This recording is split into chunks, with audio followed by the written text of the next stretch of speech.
So I want you to think of the absolute nicest, uh, most cooperative, team-playing colleague at your office right now. Oh, wow. Okay. Yeah, you know the one. The person who is always preaching about, like, collaboration and flat hierarchies and fairness. I think we all have a very specific face popping into our heads right now. Right. Well, according to 25 years of deep research into human power dynamics, that specific person might just be the most likely to quietly sabotage your next promotion. It's a really jarring thought to open with, isn't it? It really is, but welcome to the deep dive. Yeah, and it's an essential thought. We're taking you through this massive synthesis of notes derived from Robert Greene's The Daily Laws. Hmm. And I mean, the core premise here is that to truly survive and thrive, you have to stop judging the world by its shiny, polite exterior. Exactly. We're putting you through what Greene calls a Bildungsroman, which is essentially this brutal but absolutely necessary coming-of-age story. Right.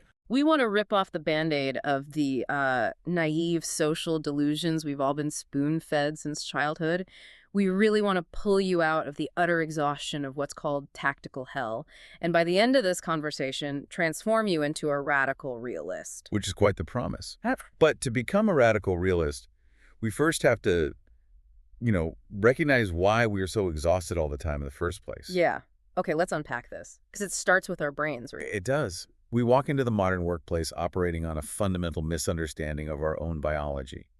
I mean, our brains evolved hundreds of thousands of years ago to detect immediate physical threats. Like the classic predator hiding in the brush. Exactly. You either noticed the threat or you died. It was that simple. Reality rigorously punished any fantasies with death. But those physical life or death pressures are, well, they're almost entirely gone today. Right. And because the physical threats are gone, we mistakenly assume we're safe. We turn our attention inward. We get comfortable. We do. We start daydreaming. And we adopt this incredibly naive view of the people around us. We assume that because nobody is chasing us with a spear, everyone must be a perfectly rational, benevolent angel. And it's not just us, right? Like, society actively pumps us full of this delusion. Oh, absolutely. We are taught that success is a pure meritocracy.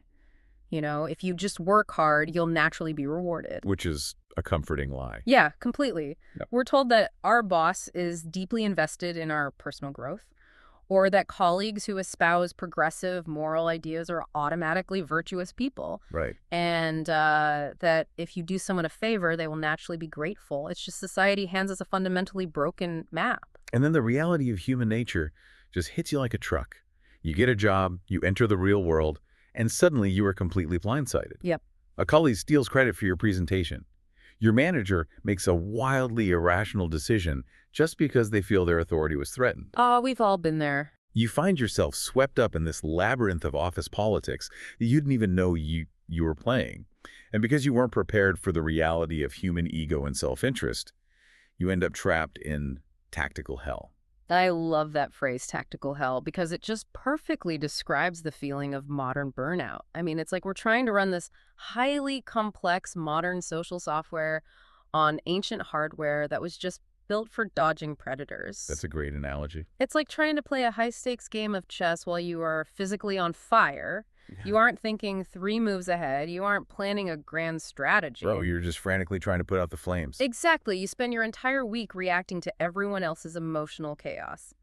So, if society is actively giving us the wrong map, how do we actually find our true direction? How do we escape that reactive loop? Well, you're in an endless cycle of reaction, going around in circles. Right. So to stop reacting and start directing your own life, you have to realize that you cannot out-politic everyone if you don't even know what you're fighting to protect. Right. You need an unshakable internal anchor. You need to discover your life's task. Okay, so how do you find that anchor when you're caught in the middle of the fire? Because, I mean, it's easy to say find your passion, but that advice usually just leads to more anxiety. Yeah, find your passion is terrible advice. Oh. Usually, you actually have to look backward, long before you were socialized to care about prestige or, what looked good on a resume or pleasing your parents. You had what the psychologist Abraham Maslow called impulse voices. Impulse voices, I like that. Yeah, in early childhood, your unique DNA manifests as deep, primal inclinations toward very specific activities or subjects. And what's crucial here is that these early inclinations are completely pure. They're uninfected. Exactly. Like a 4-year-old doesn't care about the median starting salary of a career path. They just know what fascinates them. Take Marie Curie, for example. Oh, that's a perfect example. Right. At 4 years old, she wandered into her father's study and stood completely transfixed in front of a glass case full of laboratory He's instruments. staring at them. Yeah. She didn't know what chemistry was. She couldn't articulate why she liked them. The impulse voice was just pulling her toward that specific physical reality. And then, decades later, she steps into a real laboratory, and that exact childhood obsession reignites and fuels a Nobel-winning career. We see this pattern everywhere. The neuroscientist V.S. Ramachandran had a very similar experience.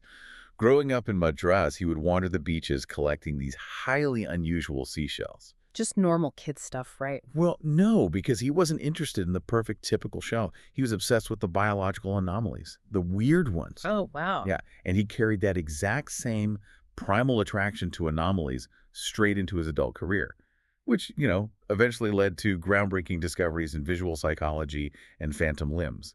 It's the same impulse, just matured. Here's where it gets really interesting, though, because even Robert Greene talks about being in the 4th grade and getting entirely mesmerized by a teacher showing the class how to recombine the letters of the word carpenter to make new words. Right, he was obsessed with the architecture of language. Exactly.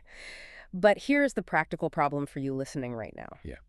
What if you can't remember yours? That's the challenge. Because, what if the noise of adulthood, the mortgage, the performance reviews, the desire for status, what if all of that has completely drowned out that impulse voice? How do you practically dig that up? You have to become an active archaeologist of your own past. Look at the moments in your life right now where you feel a deep, almost irrational sense of engagement. Like losing track of time. Yes. What are you reading when you are supposed to be working? What complex problems do you solve where you completely lose your sense of time? You are looking for the breadcrumbs of that primitive attraction. Because if you don't do this, If you choose a career for external reasons like financial comfort or public approval, you step onto what Greene calls the false path.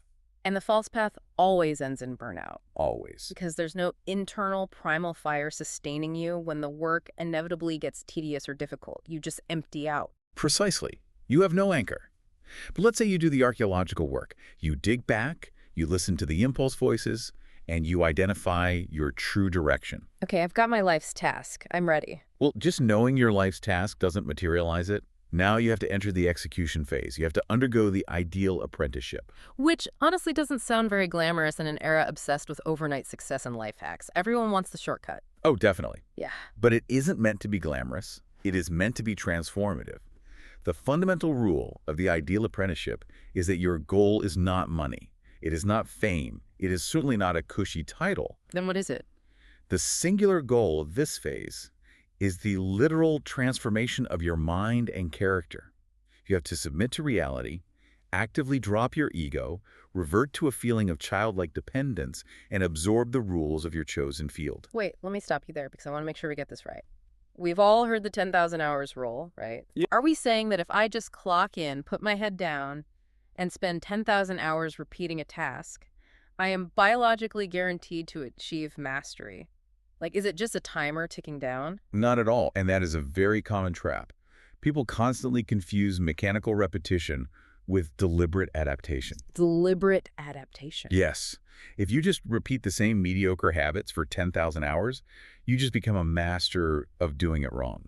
True apprenticeship requires extreme, humble observation before you take action. Kind of like the hacker approach, accumulating a diverse set of real-life skills through trial and error, but paying close attention to what actually works. Exactly. Or think about sports, like Aaron Rodgers spending his first 3 years in the NFL sitting on the bench behind Brett Favre. Oh, that's a great example. Most people would be so frustrated sitting on the bench for 3 years. But Rodgers didn't just stand on the sidelines daydreaming.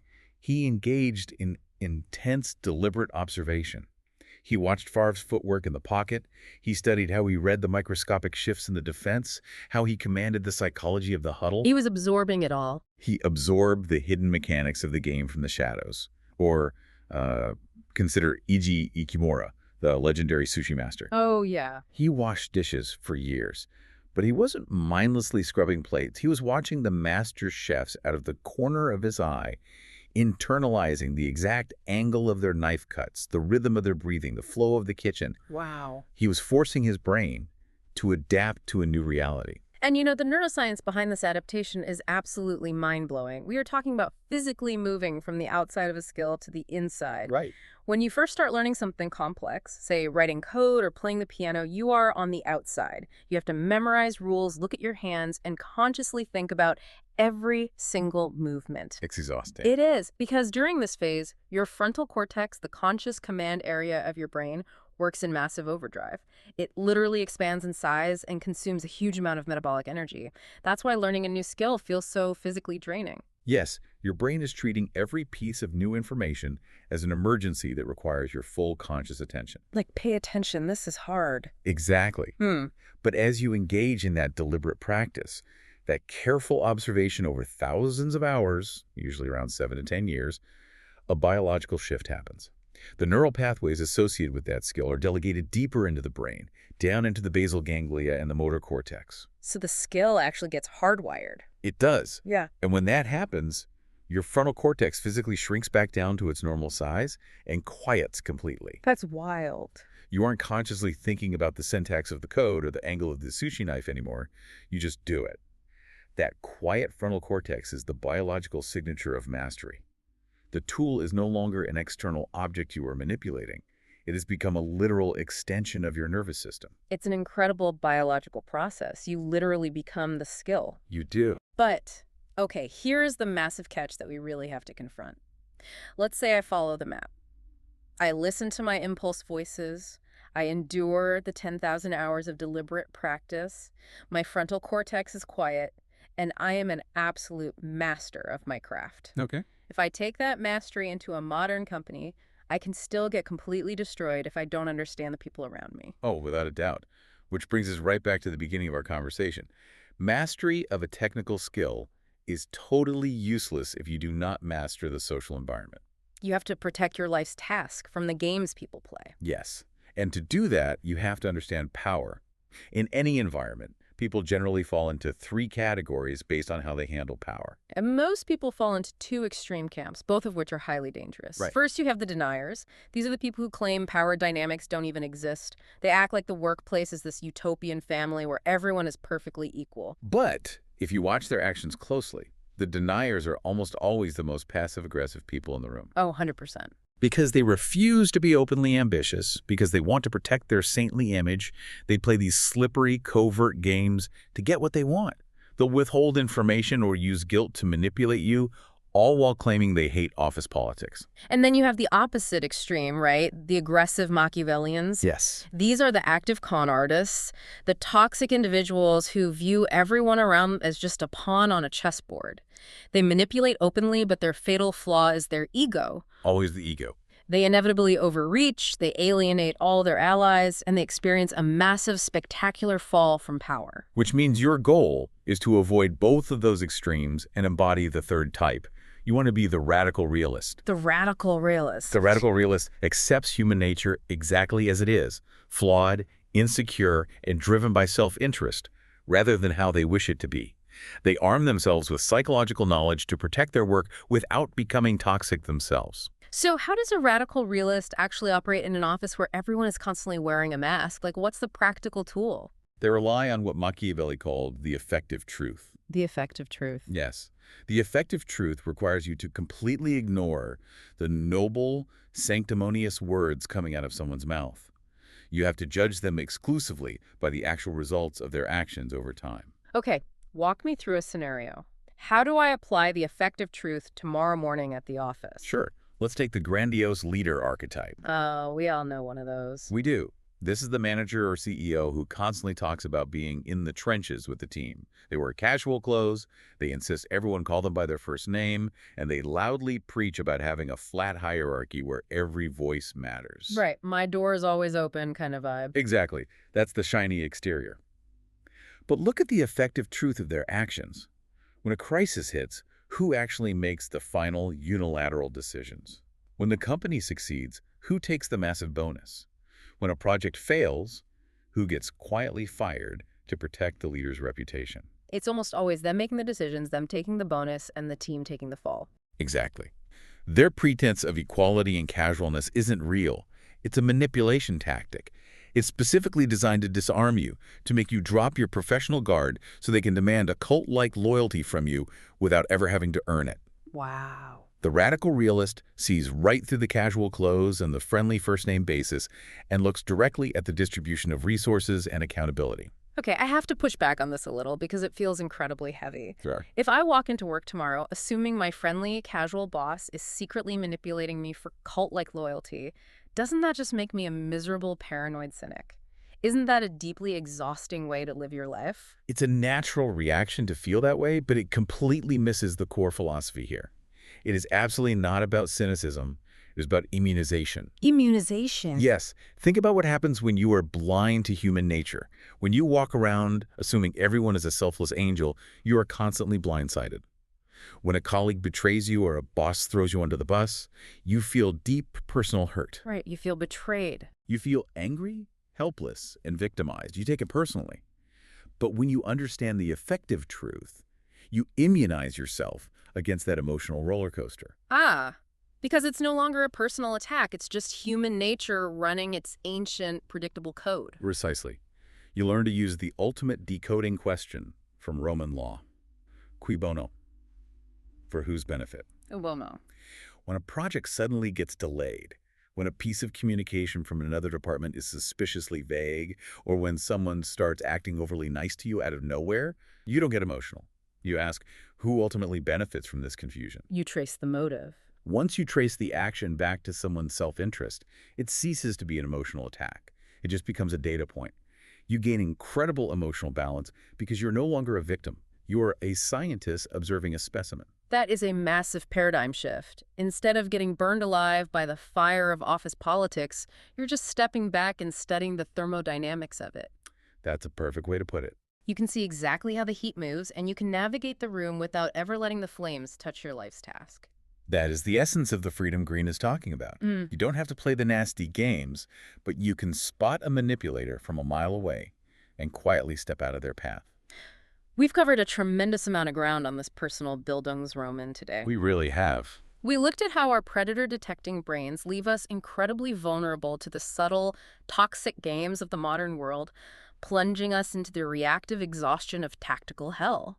We explored how to become an archaeologist of your own childhood, digging up the pure impulse voices that dictate your true life's task. Yeah. We dismantled the myth of mindless repetition, showing how a deliberate, humble apprenticeship physically rewires your frontal cortex for true mastery. And finally, we armed you with the effective truth, the ability to shed your naivete, decode the self-interest behind people's actions, and immunize yourself against manipulators. It is a profound transformation.